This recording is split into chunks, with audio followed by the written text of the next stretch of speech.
Thank you for everybody for joining. This session is called Because They're Kids. It is a new information session that we began 3 months ago. And it's brought to you by Lehigh Valley Reilly Children's Hospital. We are recording this event, so if you miss anything and wanted to rewatch, or if you found it interesting and wanted to share with family or friends, you are more than welcome to do so. So like I said, it's a new educational series of webinars that are focusing on health topics that are relevant today, and we want to give you all the opportunity to ask questions of our pediatric experts and get some responses. So my name is Helen, and I am helping to facilitate this evening's webinar. Tonight specifically, we will be discussing resiliency in kids. We all know that for well over a year now, our regular routines have been turned upside down and inside out. And with the new school year rapidly approaching, it's time for us to get back to them. So tonight we're going to discuss how we can make this process easier for our families and children in light of the high anxiety and uncertainty around us. But first, some general housekeeping rules and tips on how to navigate WebEx. So just so you know, all participants have been muted and all of your cameras are automatically off upon entry into this event. This is just a way for us to eliminate feedback and distractions throughout the webinar. Like I said, we're also recording the session so others may watch it at a later date. And for privacy and HIPAA compliance, all comments, questions will be anonymous and hidden from the other participants. Myself and the other panelists are able to see what you write in the Q&A box, so please, please, please don't hesitate to use that. We are keeping an eye on it, and like I said, I will be voicing your questions as they come in, and at the end when we have the specific question and answer session. Unfortunately, sometimes we run out of time to answer all questions, so we will be keeping record of what you ask and what you say. That way, if there are any follow-ups needed after this event, we will be using the emails that you registered with in order to follow up with you. So thank you again for joining us. Now I am going to get into the slide that Espina has shared with us in 1 second. And I will turn it over to her to start giving us the overview of resiliency and how we can help promote it amongst our youngest community members. Espina. Hi, thank you, Helen. My name is Thespina Godshock. I'm the Clinical Director of School-Based Behavioral Health at Lehigh Valley Health Network. It's a pleasure to be here with you all. I wanted to talk just a little bit leading in about emotional health and resiliency. And especially going into this school year, we know that going back to in-person school has been anxiety producing, or is anxiety producing for a lot of our kids. So what do we do for them to preserve their emotional health and bolster their resiliency?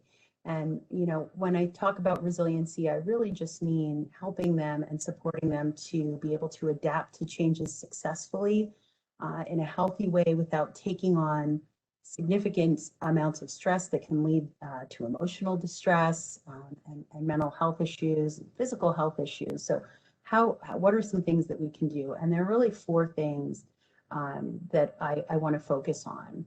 And so the first of those things, and Helen, I don't know if you can, there you go, click on that. So the first thing I think we can do is really just to acknowledge the emotional impact of the last year and a half of our lives. So we're really just kind of acknowledging that we've been significantly impacted by a pandemic that has been ever-changing and constantly stressful. And just starting at that place, just really with the mindset that things are not perfect right now. They're never perfect, but right now especially, they're not perfect and they won't be perfect. And what we're trying to do is make the best of the situation that's in front of us and do the best job we can. And that, again, is not going to be perfect, but we're going to try to do the best we can for ourselves. So we're acknowledging that for our kids, and we're modeling that for them. So we're letting them know that things don't have to be perfect on their end, you know, either as they go back to school and adjust again to a different set of standards. We also want to be aware of, you know, some of the other things that could could have happened to them or maybe exacerbated. So things like grief and loss issues, and when I talk about grief and loss, I usually make sure I mention that this is not only through death, but loss of normalcy, loss of milestones, loss of socialization. So there are a lot of things that they've experienced losses for as a result of the pandemic. And again, we're just acknowledging that and the impact that may have on them. And then also acknowledging if they have had some emotional distress in the past, some anxiety or some mood issues in the past, that these may also be exacerbated by the stress that they're currently facing. So again, we're just acknowledging that emotional impact for them and for ourselves. So the second thing that I would list as a key point is to really be setting our kids up for success. So here we are now going into the school year, but we're not quite there. So what are the things that we can do to really put in place to help them go in the best way they can and step with the best foot forward? So when I talk about setting up for success, I think the first thing I want to mention is what is and is not in our control. So it's important for them to understand that there are some things we cannot control. So what can we do for ourselves to make ourselves feel the most comfortable in situations that could inevitably be stressful? So these are things like practicing basic self-care and health. So is our nutrition good? Are we hydrating ourselves? Are we getting enough rest at night or taking breaks during the day? So those self-care basics that we can put in place, as well as preventative measures that we know we can embrace to make ourselves feel safe. So masking protocol, hand washing, social distancing. Are we helping ourselves feel comfortable by knowing that we're doing everything that we can to keep ourselves safe? The other thing that I talk about when I talk about setting up for success is really preparing for stressful situations. So, one of the things in school-based behavioral health that we talk about a lot with kids is a safety plan. And I think a lot of the time when we talk about safety plans, we think of crisis, but a safety plan can really be developed before a crisis so that, kids have some go-to skills to use in the moment when they are in crisis, and they may not be able to create something or a strategy in that moment. So we can talk to our kids about what are you going to do if you're feeling uncomfortable in your classroom, or what can you do if you're feeling like you're uncomfortable and you need to speak with someone. What are the go-to things you can do? And those can be things you're doing for yourself, coping behaviors or coping strategies, things as simple as putting a head down on a desk and taking a few deep breaths, taking a walk. Many classrooms have calming corners or peace corners that can be utilized. And then also, who can you ask for help? So if you've tried some of these things yourself and you're not having much success, who are the adults in school that you can go to ask for some support? And this varies, for kids. It can be the teacher in the classroom, it can be a support aide, it can be the school nurse. So just who are those people that you're going to reach out to? Because what we don't want is for you to be struggling emotionally and silent, and just kind of letting that build up. So again, how can we set up really for successful success in our school day and in their school life? This can also be just breaking down big tasks into smaller tasks, taking extra time out, giving some extra time for work. So all of these things that you can do to really go in strong when you're going into your school year. So the third key point there that I would point out is to maintain connection. So this is how we're doing our best to acknowledge these stressors. We're sending them in hopefully with a strong and good plan. And then what can we do to maintain this connection with them so that we're making sure or we're checking in on how they're doing as we go, right? And so this is very important, keeping the lines of communication open. So check-ins are something I talk about a lot, an emotional check-in. So at the end of a school day, how is my child winding down? How are they adjusting to their afternoon, to their evening? Are they having a snack? Are they taking a break before they complete homework? What was their day like? You know, I know that a lot of the time, you know, parents will say, caregivers will say, well, I asked how school was and the answer is fine. And so, you know, open-ended questions like, you know, tell me one good thing about your day. Tell me one thing that you had trouble with today. What do you need help with? So all of those kind of open-ended questions that you can ask to get them talking, you know, as well as just us listening, and not only listening for their responses verbally, but listening for their nonverbal responses or watching for their nonverbal responses. So how are they looking? Are they looking tired? Are they looking anxious? Are they sleeping at night? You know, are they waking up? Are they unable to concentrate? Are they sounding irritable? You know, again, some of this is normal, right? And that's just a normal part of being a child or an adolescent. But is this a change from what you normally experience with your child? And kind of just keeping an eye on that. So both the verbal and the nonverbal information or feedback that they're giving you.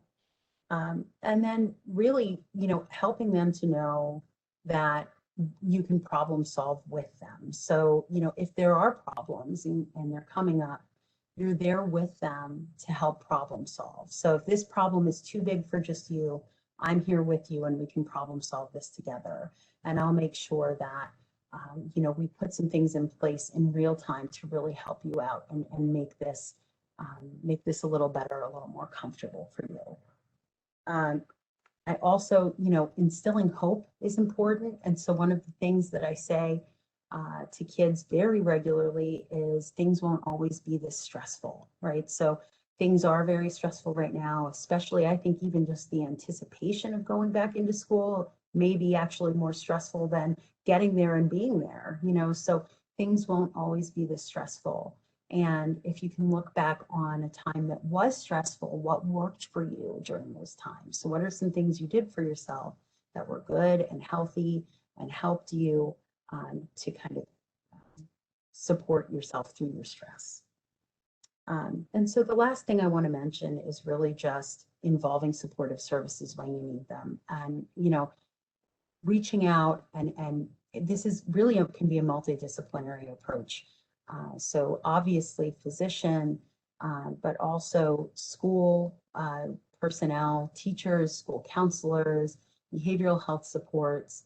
It can even be someone that your child is very close to, like maybe a coach or an activity leader that you're reaching out to, and that you're also modeling that it's okay to do that, right? So again, just right back to that first key point, this is a really stressful situation. How can we reach out and get some support together? And so that's it. That's what I have today.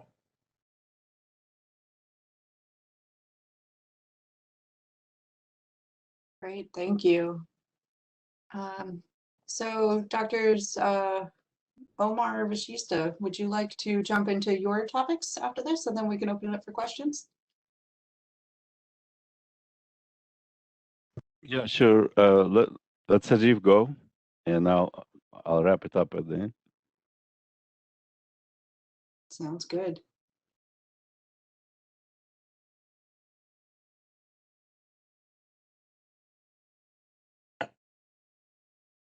Okay, Dr. Vashista, are you still with us?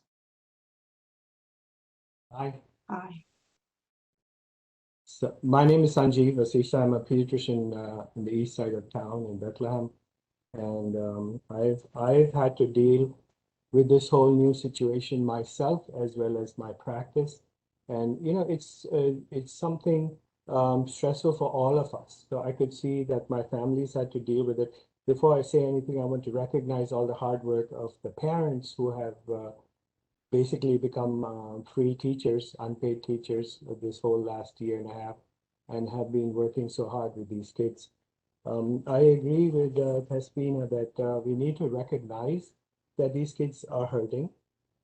I don't know, Julia, if you have my slide there, you could put it up. And then it's very important to get them the right information. So a lot of times the kids are getting the information from, you know, TikTok or Facebook or some other such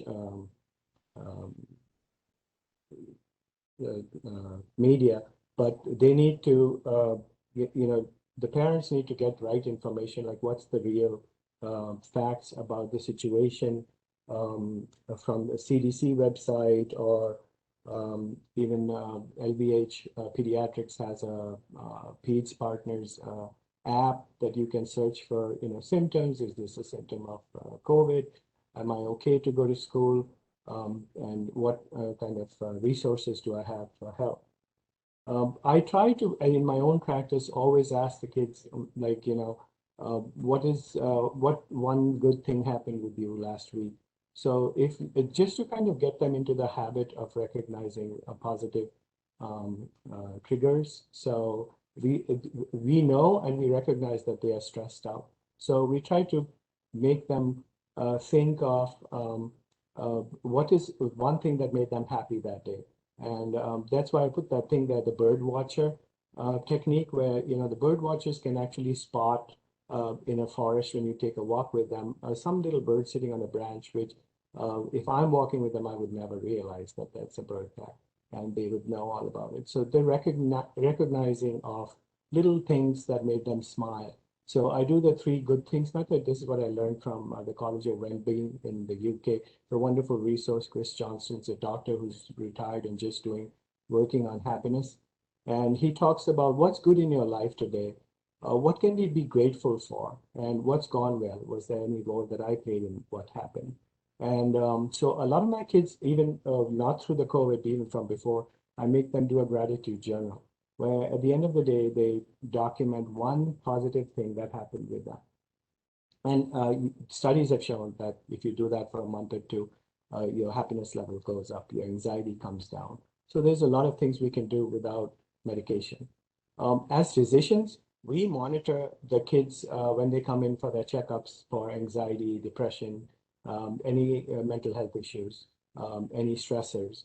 One thing I enjoy doing with the kids in middle school and high school is asking them if they found their passion yet.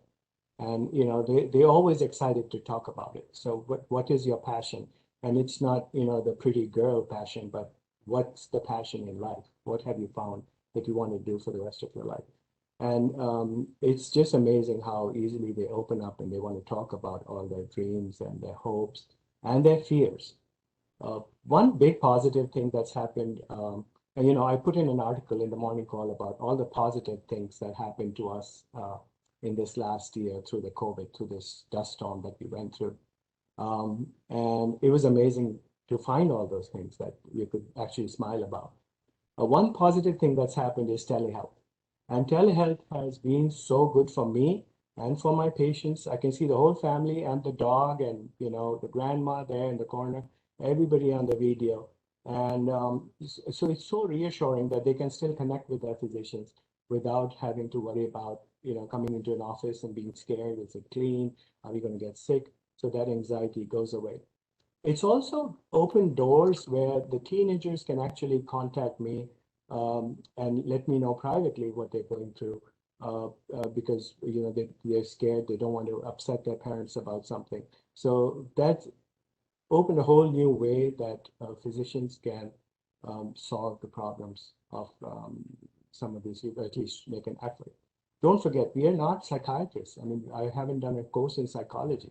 So even I explained to the parents that, I'm learning myself during this whole year that has just probably been a good thing for me because I learned how to deal with these things and then myself and then help my patients.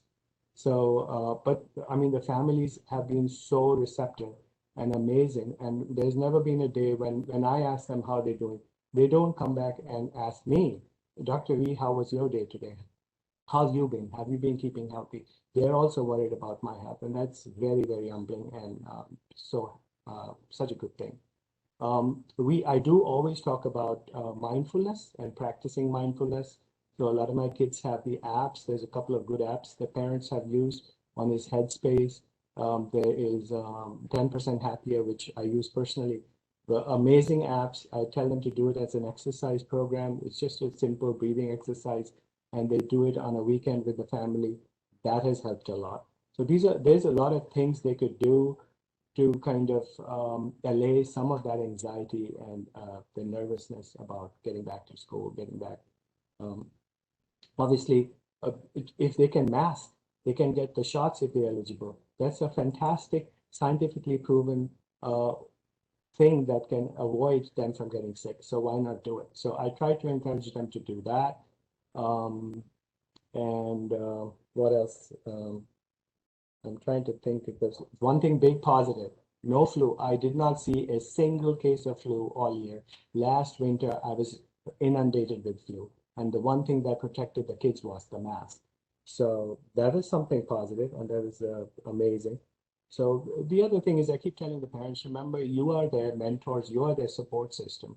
Always, whatever they go through, make sure you end the conversation with no matter what, you will be fine. You'll be okay. I'm here for you. Your doctor's here for you. You've got all these people in school here for you. We are all here to make your life better and to keep you safe. So just that kind of repeated reassurance is really helpful to them. And we work with the schools as specialist advisors and resources. And I don't hesitate just picking up the phone, calling the school counselor, checking and making sure, because I know that they're overwhelmed too. I don't know if Crispina was introduced, but she's actually our school health coordinator. She's works with the local school districts, and she's a great resource if anybody has questions about what to do when the kids are in school. And I'll pass it on to Dr. Omar.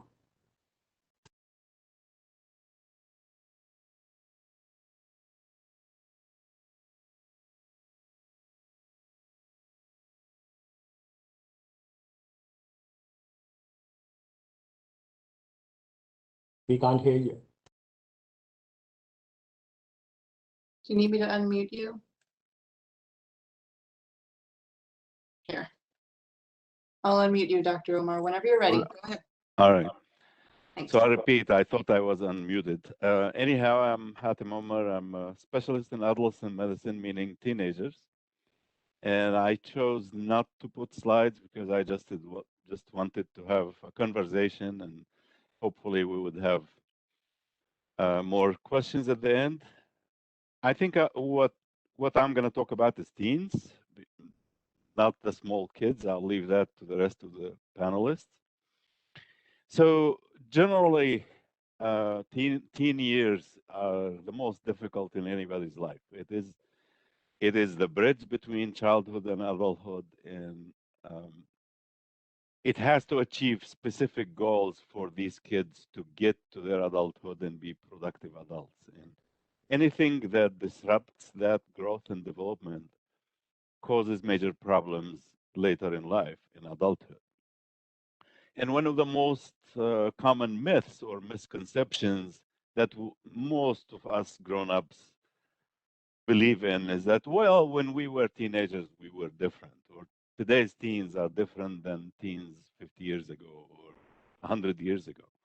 The fact is, teens are exactly the same today that like they were 3,000 years ago.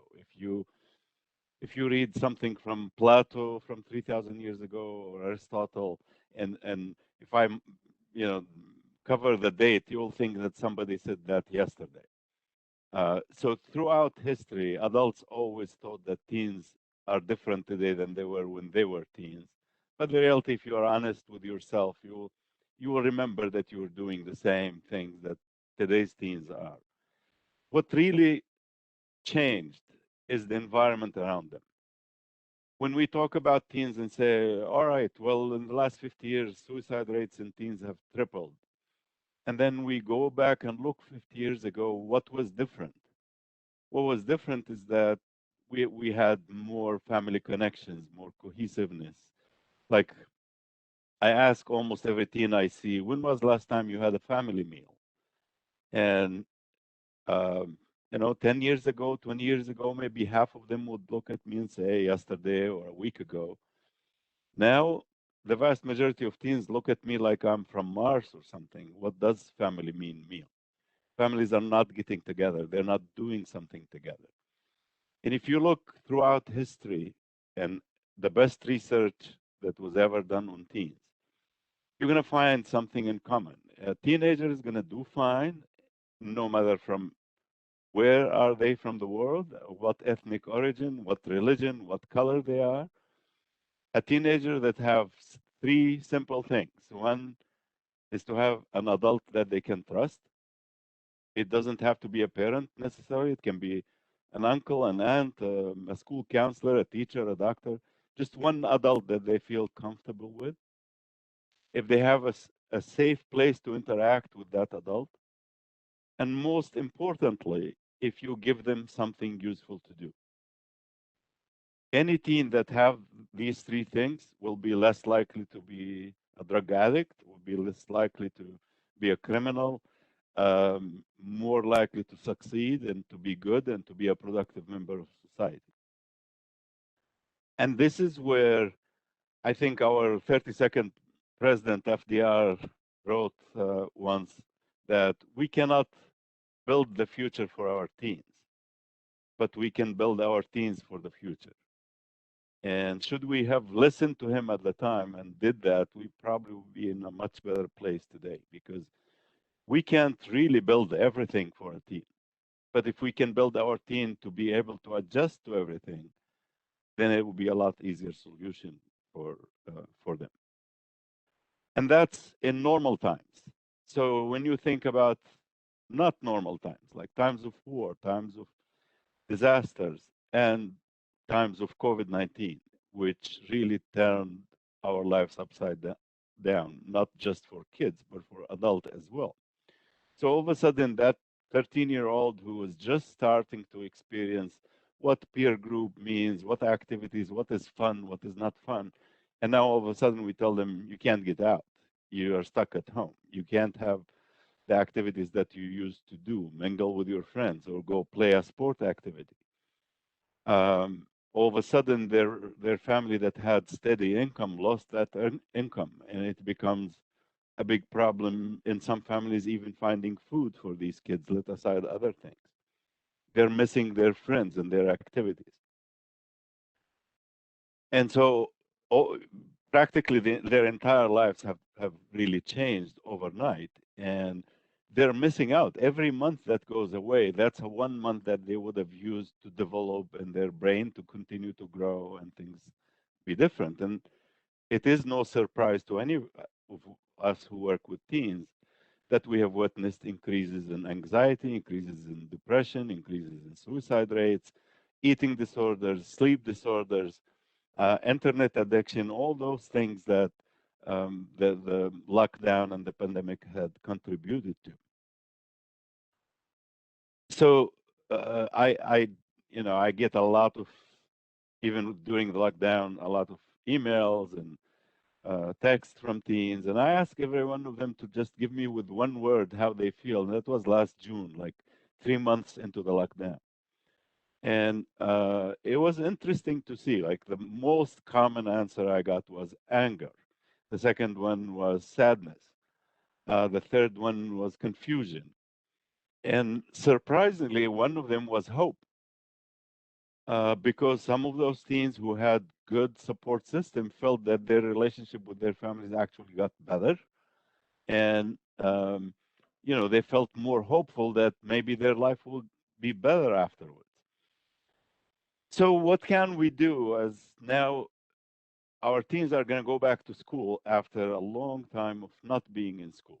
And it's for the teens, a year of away from in-person schooling is like a lifetime. So we do expect that there will be a lot of anxiety. We do expect that there will be a lot of issues on how to restore those relationships, or when you go back to school and you realize that maybe your best friend lost their family, or something else going on, or some new classmates, or all these things. So these kids will be stressed out, will be feeling stress even before going to school. So as a parent, or for me personally, or for all of you who have teenagers at home, uh, I think the most important thing that we need to do, and I don't want to repeat what the other two panelists started with, because they went nicely over a lot of those things. But I think the first and most important thing for parents to do is to assure their teenagers that it's okay to be stressed out. There is nothing wrong to feeling stressed out, because it's a legitimate feeling. And it's okay to be scared as well. There's nothing wrong with being scared. There's something wrong with not to know what to do when you are scared or when you are stressed. But there's nothing wrong with feeling stressed or scared. So the other thing is how to talk to your kids about that. And the most common error I see among teens and parents is when the parent, with all their caring and support, they just miss the point on how to talk to a teen. Instead of, just don't make it formal. You know, the most useful, the most effective way to talk to your teen is try to do something with them and talk while you're doing it. Cook a meal together, go drive somewhere to the park and talk while you're driving. That's usually a lot more effective than to tell you, hey, let's sit down and talk about this. You will lose them very quickly. More importantly, listen to them. Ask them to, like the other panelists said before, let them tell you what is it that they feel. It's okay. Give them a chance. Don't interrupt them. Let them talk about all that. Part of the other problem that happened is we, as parents and as society as a whole, we lost some of our controls. Like if we were telling our kids you can be on the internet for an hour, now they're on the internet 18, 19 hours, not sleeping at all. So it became more of a stimulant to the brain in the wrong way, and having in mind that 9 out of 10 websites that talk about health issues and stress are not scientific places. So I'm seeing massive amount of misinformation out there about everything from vaccines to infections to reproductive health to bullying, to all those things that are unfortunately being accessed in the wrong place. So I think it is important for us to go back to control amount of time, spend some time with, or make it a habit every evening. Okay, let's drop all our phones and sit down together as a family and do something together. But the most important thing I believe is we need to make the teen part of the solution, not a problem. And that is the easiest way to do it, is by telling our teens how much we love them, how much we care about them, that we, as adults, we make mistakes as well, and we are not always right, and it's okay to be wrong. And let's find a solution together to your stress or to your fear from going back to school, or from the bully that's waiting you out there, or from that website that scared you to death. I just saw a patient today, actually, that one of the website that she was on was telling them scary things, and she hasn't slept in 3 weeks. Those are important things that parents can join. So make the teen part of your decisions. Don't just say, here's how we're gonna do things. Let the teen share what they want to do. When I work with teenagers, I always tell them, you are in charge. It's not me or your parent. You are the person who needs help. So you tell me what's the best way you think we can help you. And it makes a huge difference for them. So this is just headlines of what we can do, and I'll be happy to address any issues regarding teenagers. Thank you for being here. Yes, thank you all so much. What great advice, and how true is all of that. So you can use that for every age, even for yourself. So thank you for these great topics. And I have some questions that have come in. So I'm sort of going to, oh no, I'm going to start with this one and then go on to the next. So we have a question, which I am going to direct to all of you, and then the second part I'll go to Nate because it's very specific about mask type. But we have a question about someone with a middle school child who is worried about wearing a mask in school when they're not required. And other students are also not wearing a mask, but she personally feels like she wants to, but she's afraid of any confrontation. What advice would you give to these parents who have a child who would want to wear a mask but are afraid of, possible bullying or confrontation? Who wants to take this one?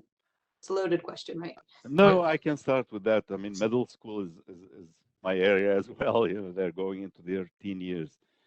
I think the first thing we need to understand or teach our kids is that if you think that you're not hurting anyone, then it's okay to do what you think is right for you. And you shouldn't, I know it's easier said than done, but it is better for you to protect yourself than worry about somebody making comments. And now I can give you examples across the globe. You know, when you look, for example, at Muslim girls in some countries who want to wear hijab, and they are being bullied all the time and called names, but they believe in it, they do it. They are not hurting anyone. Same thing here. And it is important, I hope, that we can work with the school system where at the beginning of the school year, every principal would say, while we are not requiring masks, people need to take care of their own health based on whatever reason they have. You know, I mean, let's say a middle schooler who has asthma. Why would they risk not wearing a mask? So it's okay for this kid to wear a mask. And yes, there will be people who will say things to her or him and say words, but with support and encouragement from the school system and from the parents, it should not be a problem. I agree, as long as the school principal and the teacher and the counselors are on board, it would be like any other situation of bullying. And so it's the right of the child to do what he feels as long as he's not hurting anybody, like Dr. Omar said.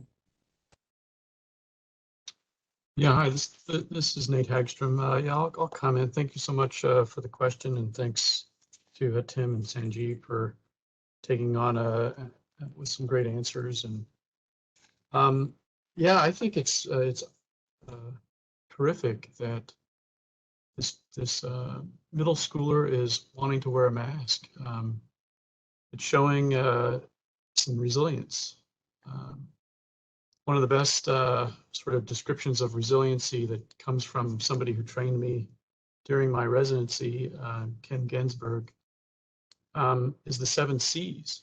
And what I would encourage you to do for this wonderful middle schooler is support them, but take the opportunity to show them that they are demonstrating the 7 C's by wanting to wear a mask. They have competence. They recognize that this is one of the measures that can help prevent COVID. They're showing confidence in themselves to do the right thing. Have them connect with others who are wearing masks. So connection is always important for all of us, but especially early adolescents and adolescents. She's showing strong character by looking to wearing a mask, even if others aren't. She's contributing. It's not just about protecting her. She may, in fact, be protecting others, and she may be setting an example for others who, if they choose to wear a mask because she is, will be protected when they otherwise would not have. And then helping her understand that she's in control. This is her decision, and that's a lovely thing to have. And making the right one is really should be commended and congratulated. The part that she's really looking for, or her parent who's asking the question is looking for, is how do you help them cope with any of the downsides to their decision? And coping is one of those things that is hard to describe in a webinar, but it is probably one of the more important C's of the 7 C's, and really focusing on the positive, and wearing a different style mask each day, or making it a fashion statement, or whatever creative coping sort of innovative ways that she can use, I think should be encouraged, and it might even be fun. Great, thanks for the question. Great, thank you. And can I also just add on that I would, as a parent, also maybe when faced with the reality of a fear of being confronted by another student, to maybe role play that out, and just, okay, well, what do you think someone will say to you? And let's really talk about that. And what would you say back? And then if that person still wasn't respecting your boundaries or your feelings, who would you go to for some help in the school in that moment? That's amazing. Practice, I know it's so cliche, but practice makes perfect, right? Mhm. So along this mask question, we have a parent here who has a 4-year-old son, and she's wondering if a kid size N95 or the KN95s is appropriate, specifically because he wears the fabric masks just fine, but in pre-K might not be as distant. So they're wondering about how do you make the right mask choice? I'll take that. Great question. Thank you for asking it. So one thing you're recognizing in this question is that well-fitting masks are more effective than loose-fitting ones, and that certain materials might be better than others. And that is definitely true. The N95-like masks, or the KN95s, do have better fitting. They just do. So that is true. So they may be in some situations more effective. But some cloth masks can also have good fitting. You just have to sort of sometimes adjust it to the child, and make sure you have the right size cloth mask. So the safety. So there have been studies done on N95-like masks in children. The best one, the most physiological one, measures changes in the end-tidal CO2 as they're wearing the mask. And it didn't show any change. Now, what is end-tidal CO2? End-tidal CO2 is how much CO2 you're breathing out. And so if you're breathing in too much CO2 and not enough oxygen, your CO2 will go up. Your end-tidal CO2, so how much CO2 you're breathing out, will go up. And it doesn't appear to when a child is wearing an N95. The thing that worries me a little bit about N95s in children is just it is a little bit more tighter fitting. It's well fitting, but also tighter fitting. And some children may have some anxiety with that, or at the least they may need more mask breaks. And it's easy for adults and teachers in their busy day to forget about mask breaks, but I think they're really important, especially for the younger kids, to be able to have breaks during the day from their mask. But yeah, so N95s are definitely safe. There are some studies, just in full disclosure, out there that have shown that the amount of CO2 in the mask goes up, but that isn't physiologic, and it's also not surprising. And it also goes up when you wear a cloth mask. All other studies that have looked at safety of masks overall have shown that they're safe in those who are over the age of 2, and certainly over the age of 3. The one time I do suggest allowing the mask to come off is when they're exercising or when they're doing vigorous play, which if you're going to have the mask off, it should be outside. And so that's what I'm encouraging parents and schools to think about doing any kind of gym class or other activities outside. And I don't think that masks provide a lot of extra benefit outdoors. Thank you. Great, thank you. Okay, so our next question is asking, how do we get in-school supports for our kids if the school says they do not have the faculty for guidance and behavioral support for the amount of kids who need them?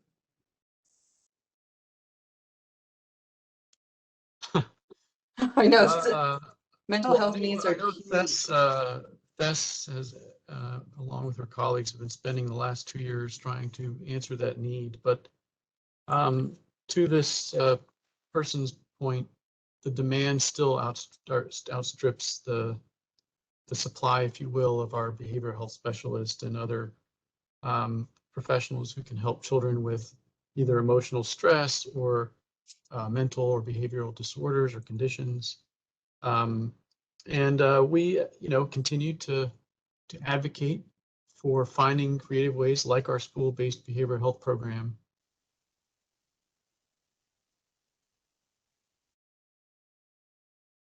Oh, Nate, did you freeze? He did.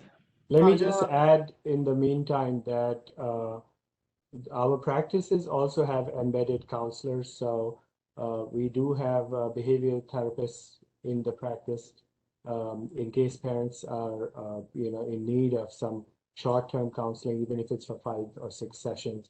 And so several of our LVPG pediatric practices have behavioral therapy. And a lot of the physicians are also taking on a little role in managing mental health issues. Like Dr. Omar is there as our big resource too. So we do have some hope, and they are in the process of hiring more people. Great. So it sounds like connect with your primary care physicians and specifically your pediatricians. They might be able to know of other resources in the community that we can reach out to. All right, poor Nate is stuck in frozen. Can I also just add to that, the student assistance program at the school? I don't know if that's a step that's already been done for this particular child or family, but anyone can make a referral to the student assistance program at the school, and that includes a parent. It actually includes another student. So that can be a resource, and then that is a multidisciplinary team at the school that comes together and reviews those referrals, and then can engage a parent or caregiver on other just the services in general that might be available and supports in school, even though truly there is such a great deal of need, at large. I would also say maybe the back of the insurance card for behavioral health. There's a separate number for behavioral health on the back of most of insurance cards. So if you're really looking for options, it's just another thing I usually mention to families.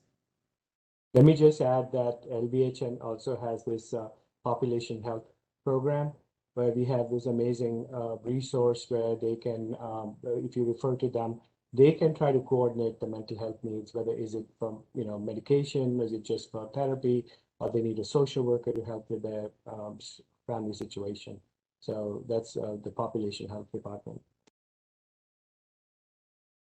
Thank you. Okay, so our next question reads, what advice can we give to elementary schoolers while using the school restroom with your mask on? And specifically, how do we prevent masks being contaminated in the bathroom?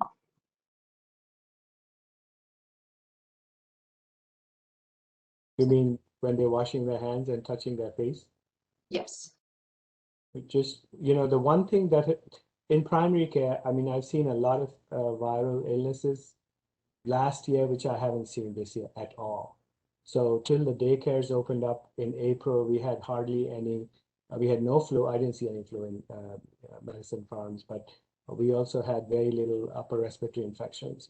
So that's one thing, the masking does help. If they shouldn't need to take their mask off when they're in the bathroom, but just hand washing and drying should be more than enough to take care. I know I saw a parent wanting to use the N95, but basically the CDC and the Surgeon General has just said, use masks, regular masks, and hand washing and safe distancing. These are the 3 things that the kids should be not have to worry about getting sick.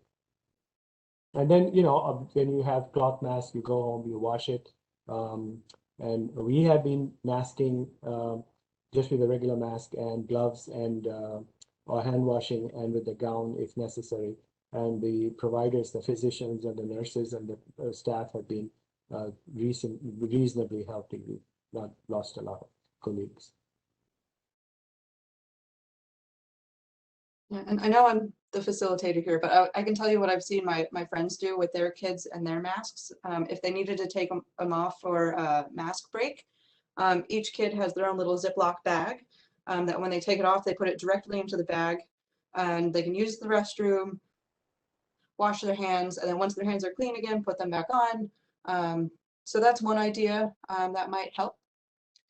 What has amazed me is to see these little 3-year-olds and 4-year-olds become experts at wearing the mask.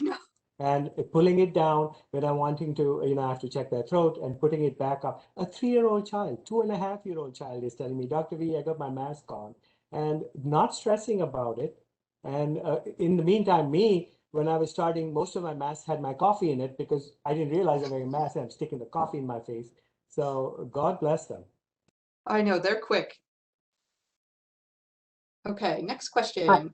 So how can we as parents and childcare workers keep our kids encouraged and help with their mental health? So I know you guys gave a lot of examples, but what other advice do you have? Talk to them. Talk to them like Hasmina and Omar also said. Just speak with them, let them know that they'll be fine, reassure them every day. One thing good with everybody sitting at home and both parents trying to work from home has been the families have got closer. And there's just so much Netflix and YouTube and TV that you can watch. Take that time out and speak with them and give them a hug and let them know that they'll be okay. I've had kids who have lost grandparents or uncles or aunts and become teary and cried in the office and tell me how they're suffering. And I always tell them, try to make it positive. Like let's celebrate grandma one day a month. Just think of all the good things she did. What was the funny thing she did? And celebrate her instead of just mourning. It's been tough, and I recognize that, and I think the parents recognize that too. Another thing is really important is the kid is watching the parent. And if the parent is acting stressed out all the time and angry and impatient, that's going to add tenfolds to the kid's stress.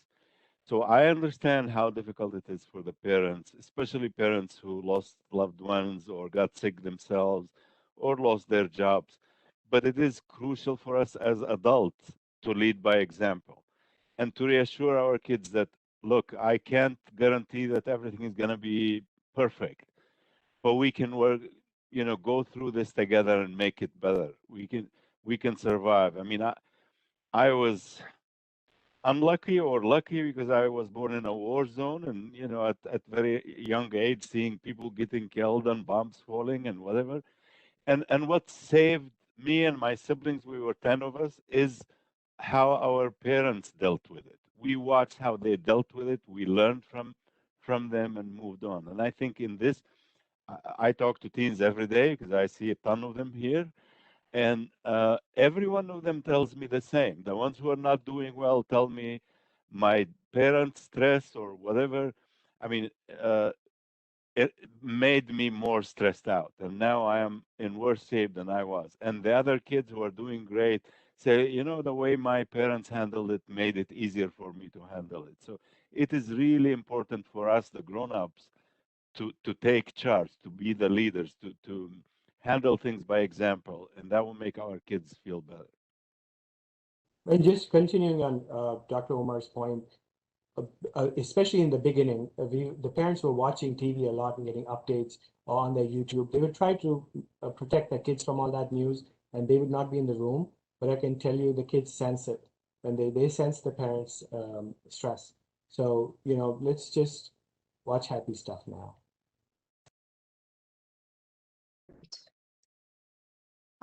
Okay, so the next two questions, and I know we're going over time, but these are such great questions. I want to get on them. So if you have to jump off, that's fine. Thank you for coming. We will post the recording on the website in which you registered. But we have two people here.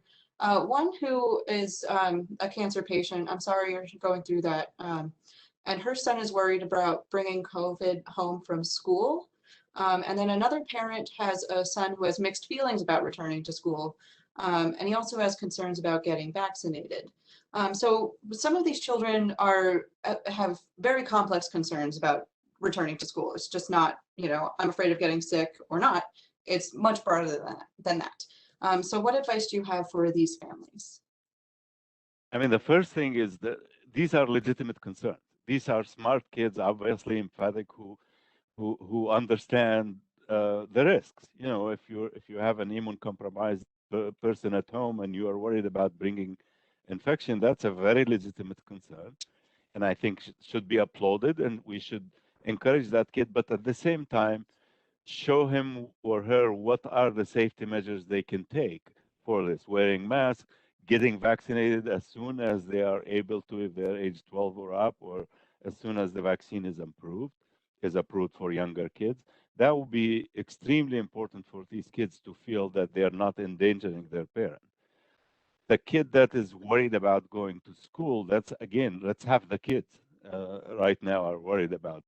And that's what we talked about in general, is that it's okay to be scared, but here's how we deal with it. And we reassure them and talk to them and show them that, the whole world is scared. It's not just them. And it's okay to be scared, but this is how you overcome it. Because if you just, everything you are scared of, you run away from, you are not going to be able to do anything. So again, honest answers, honest talking. If the parent is not comfortable, take them to their pediatricians. If they are teens, bring them to us. We'll talk to them. We'll encourage them and help them out. But these are very, very good questions and very legitimate feelings. I just wanted to add that a special group that's at risk is the kids who have developmental delays, autism. They're not able to keep their mask on just because they don't understand. That's where the village comes in, taking care of that child. The parents should not be sending sick kids to school. Get them tested, make sure they don't have COVID. The school has more responsibility to make sure they screen correctly and watch out for sick kids in the class. So, the whole community has to get together to fight this so that our children have a normal, quote unquote, normal lifestyle. They're tired of just sitting at home.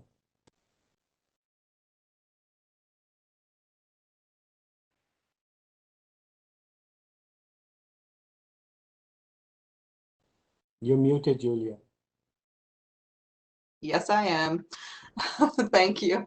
Okay, so our next question is, are you more worried about children getting sick in schools now with the Delta variant than you were at the start of the school year last year? Yeah, I can take that question. It's a great one. The Delta virus, or the Delta variant, seems to be more infectious and spread more easily. And so, yes, there is a concern that children will be able to will be more of a threat to spreading the virus than previously. We're still getting the data. The data so far suggests that yes, more children are getting COVID because the Delta variant is a little bit more infectious, but they aren't getting sicker. Because more of them are getting COVID-19 in some regions across the country where the prevalence is high and the vaccination rate low, there might be more children being hospitalized than in the past, but the percentage of children requiring hospitalization has not gone up with the Delta variant. So it is no worse in terms of the severity of disease. We also have not seen an increase in the MISC with the Delta variant. But yes, as far as them getting it and either having a cold symptoms, which are the most common, or even being able to spread it, yes, we're concerned. Thank you, Nate. Okay, another mask question. Do we need to worry about material breakdown in cloth masks? Recently, they've been seeing people talking about disposable masks being better because of the cloth fabrics breaking down. Yeah, it's also a really good question, and yes, depending upon the fabric, how often you wash it, other things it might have been exposed to, it will wear down over time. And so, the shelf life of a mask, any particular mask, of course, I can't tell you because they're all very different. They're manufactured differently. Homemade masks are, of course, okay, but depending upon the material, they might break down sooner. So you do need to watch it, and if it looks like it's getting anywhere, you should definitely toss it. You do need to wash them, though. Frequent washing of cloth masks is important. And I think it's important for schools to find the resource to have spare disposable mask. If a kid's mask falls off or gets lost, that they have access to them. That's really important thing. I don't know what the school systems here are doing, but I know in at least in Scandinavian countries, all of them have masks available for the students when they go. That's a good point. Thank you.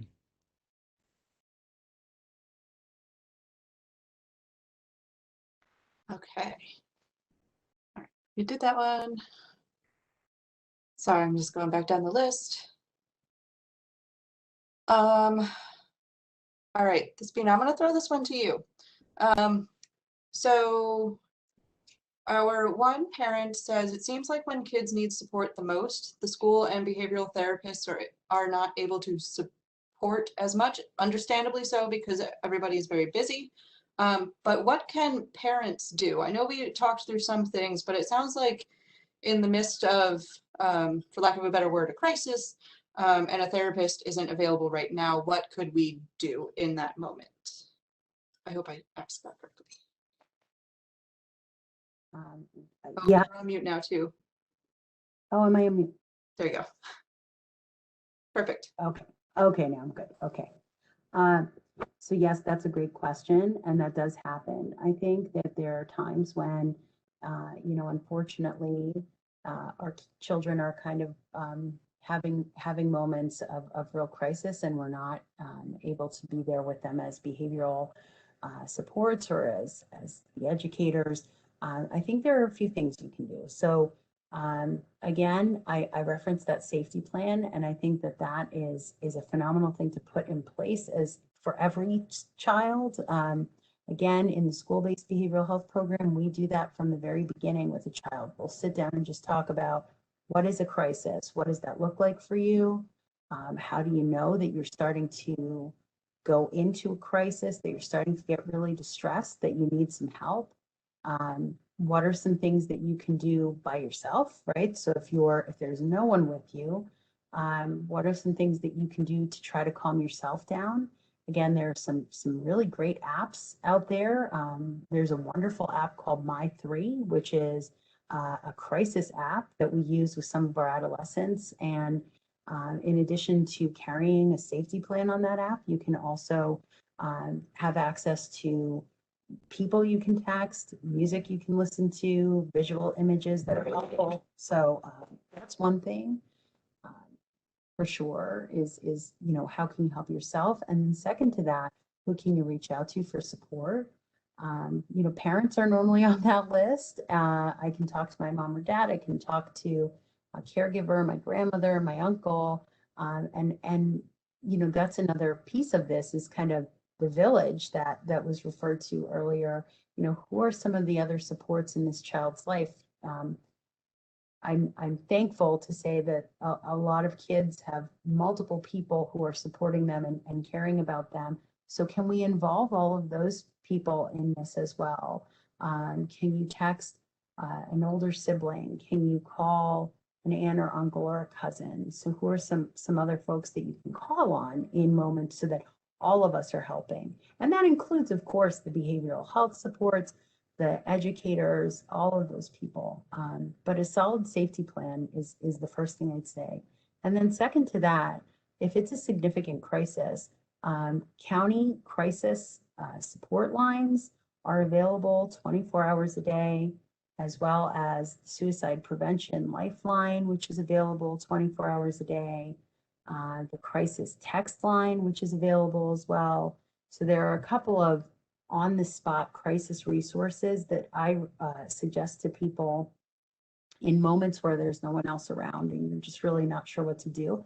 And I also say about those, using any of those supports, you don't have to really be sure. So sometimes people they're not sure what's going on, right? So I know my child's in distress. I don't know how much in distress they are. I'm really not sure what they're going to do. And I know I'm scared, or I know I'm fearful for them. So you can place a call to the Suicide Prevention Lifeline, and they can talk with you about that. You can call County Crisis, and they can speak with your child or speak with you and your child, so that you can kind of have some support to just even have that conversation. So I guess multiple layers to that really, depending on what you're seeing and experiencing, but always getting others involved and really, again, having that support plan previously established. Great advice. And I'll get the app from you, and then maybe I know Emily, our partner and our website, will let me know if we can post it online. That might be interesting if we can share more about that. Okay, our next question. I know we talked about it a little bit previously in this presentation about all of the information that's out there and how do we know what is accurate, what might be skewed one way or the other. So how can parents and students deal with other parents, students, and even school staff who might be relying on some of the misinformation regarding COVID and appropriate precautions? How do we approach that? And what advice do you have when we encounter those situations? I would say start with checking with a couple of websites that are helpful for all parents. One is childrenshealth.org. That's run by the American Academy of Pediatrics. If your kid finds something and you're not sure, check the accuracy by comparing it to what the American Academy of Pediatrics says. Check with HHS, the Human Health Services, the administration, hhscovid.com or something. Just HHS and information regarding that.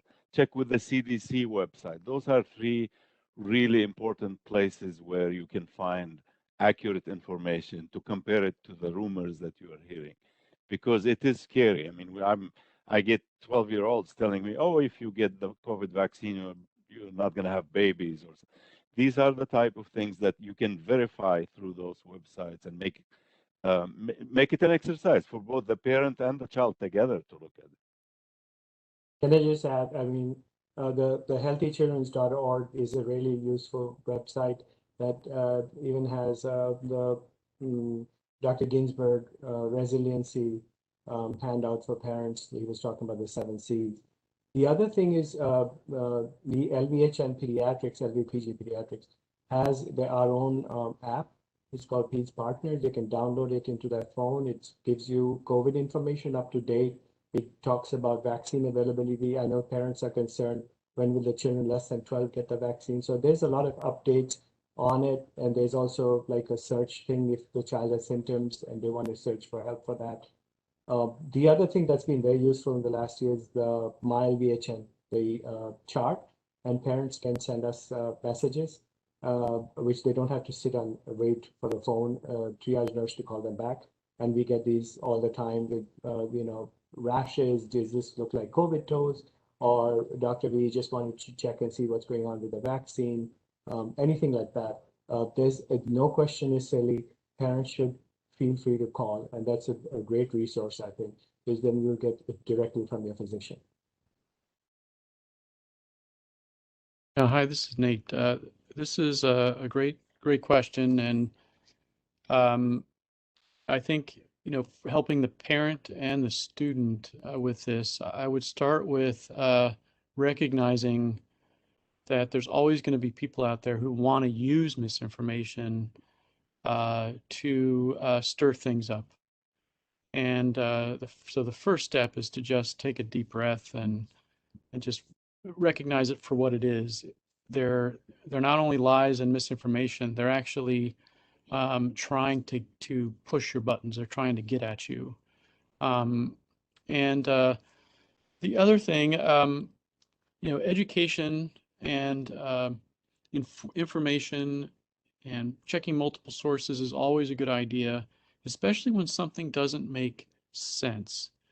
Part of the challenge with some of the misinformation about the vaccine is that people have deliberately put lies, making it look like it's credible information, and then it spreads like crazy, but it spreads deliberately. That the misinformation is actually spread deliberately to poison the information. And I would just try to recognize that and recognize, help the your child to recognize, so that they just let it go and kind of ignore it.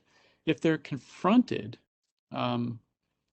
very calmly use the facts, use the information. If don't get into a heated argument, but feel confident to provide, what you know as being the truth. They're looking for a fight, but it's certainly your right to give the right information and then walk away. Great points. Thank you. Oh, I have one idea. A previous question asked about how to prevent contamination of masks. One participant says that she got her kids lanyards so that they can wear them around their neck and not have to put them down. So there's a great idea for you.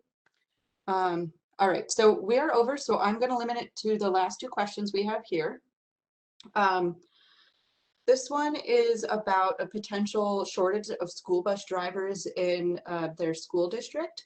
And this parent is concerned about social distancing on the bus. So advice on that. And then the second half of her question is also, can a school district mandate what kinds of masks children are allowed? I'm not sure we're going to be able to answer that one, but our panelists might surprise me. Yeah, I guess this is in my area. So the school districts do have control over what they mandate and don't. But I'm fairly certain that most of them have been trying to engage parents, the faculty, looking to see what other schools are doing. So I don't think there's going to be, I'd be very surprised if there's anything crazy out there.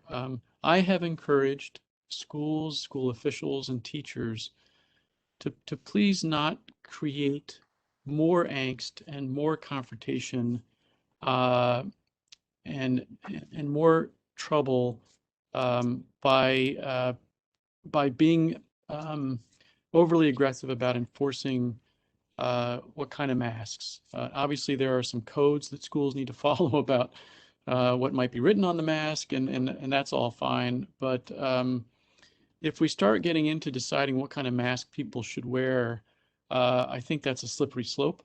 I would just say, everybody should be wearing a mask. It's part of our community effort to make sure this thing goes away as fast as it can and protect those who either can't be vaccinated or, as we know, there are some people who won't respond to the vaccine for various reasons. Some of our cancer patients don't respond as well.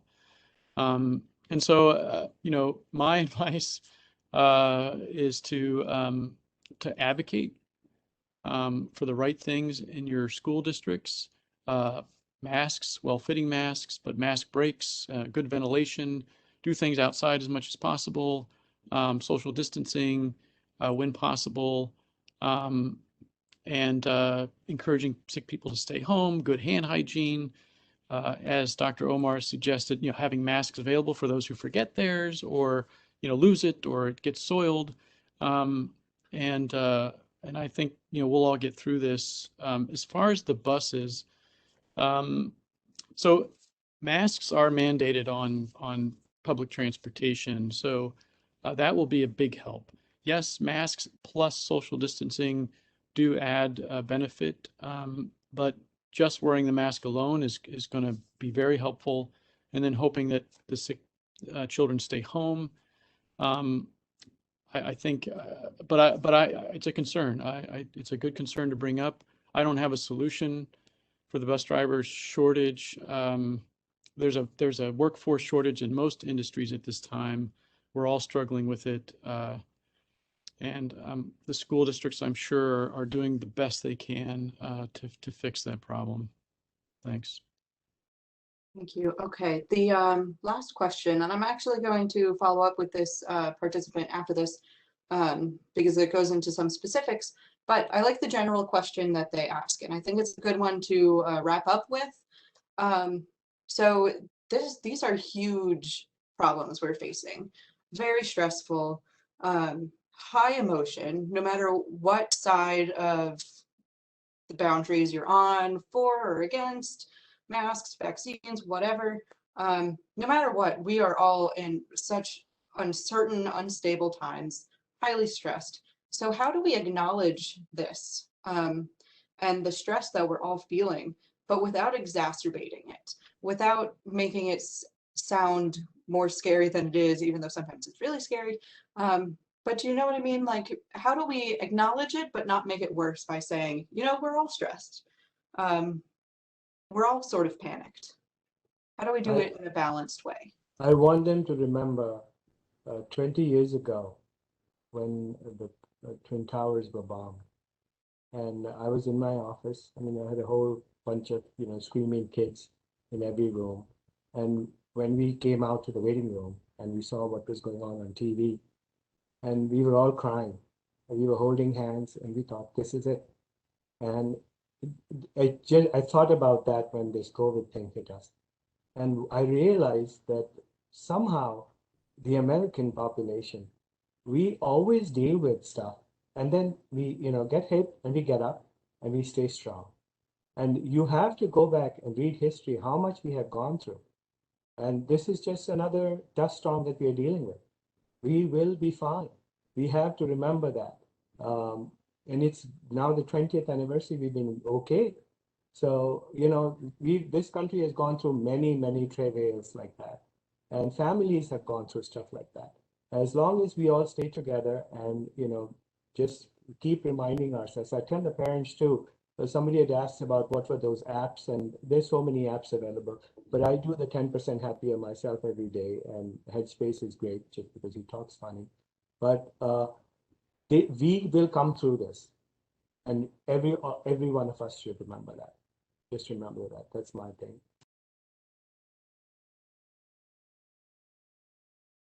Very well said. And Despina said it in the beginning, hope. We can't forget about hope. It seems so far away, but it's still there. So thank you for summarizing that so well. And I'm seeing all of these great comments roll in. We're here for you guys. So thank you. We're doing this because of you all. We want to help you care for your children. We're here for you. So keep an eye out for more sessions.